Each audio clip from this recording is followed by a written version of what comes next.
You finally stopped responding. No explanation, no final conversation, just silence. And somewhere in that silence, something cracks for them, and it looks nothing like what you'd expect. It's not grief, it's not love, it's the sound of a system losing its power source. Most people think the narcissist is suffering because they miss you. Wrong. When a covert narcissist realizes you're actually not coming back, the feeling is closer to panic than heartbreak. And it's so quiet you wouldn't recognize it from across the room. There's one specific second in this collapse that rewrites how you see them forever. I'll get to it. It starts small. Their phone buzzes, and it's not you.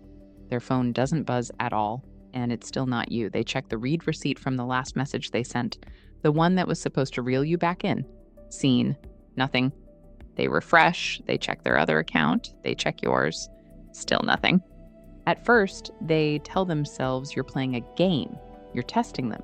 You want them to chase because that's what they've trained themselves to believe about you. Every silence you ever gave before was bait. This one must be too. So they try the old scripts, a vague apology that admits nothing. A message about something random, pretending the fight never happened, a story from a mutual friend they know will reach you, a throwaway, I had a dream about you. Nothing lands, then comes the rage, but quiet. They rewrite your history in their head.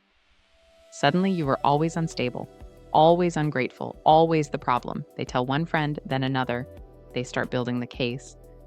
And then, somewhere around day 11, 14, 19, it's different for everyone.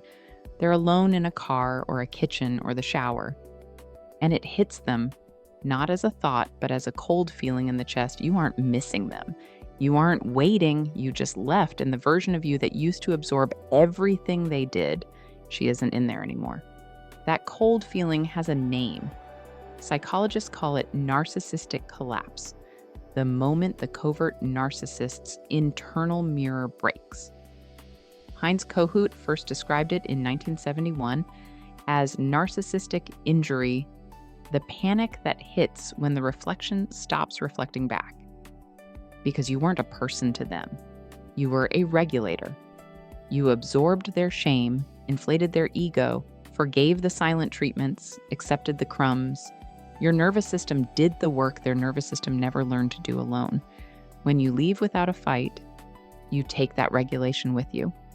For the first time in the entire relationship, they have to feel themselves, their own emptiness, the self they spent years hiding from behind you. The rage that follows gets misread every time.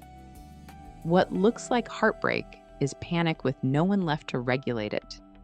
The covert narcissist spent the whole relationship teaching you that silence was the worst thing in the world, the punishment, the abandonment, the unbearable thing. The moment they realize you're not coming back is the moment they learn they were describing themselves the whole time. If you're in that silence right now, second guessing whether you should break it, don't. Every day you don't respond is a day your nervous system learns it's safe again. What was the moment you knew you weren't going back? Tell us below. Subscribe to Psychology Gently. We translate what your body already knows into language your mind can finally use.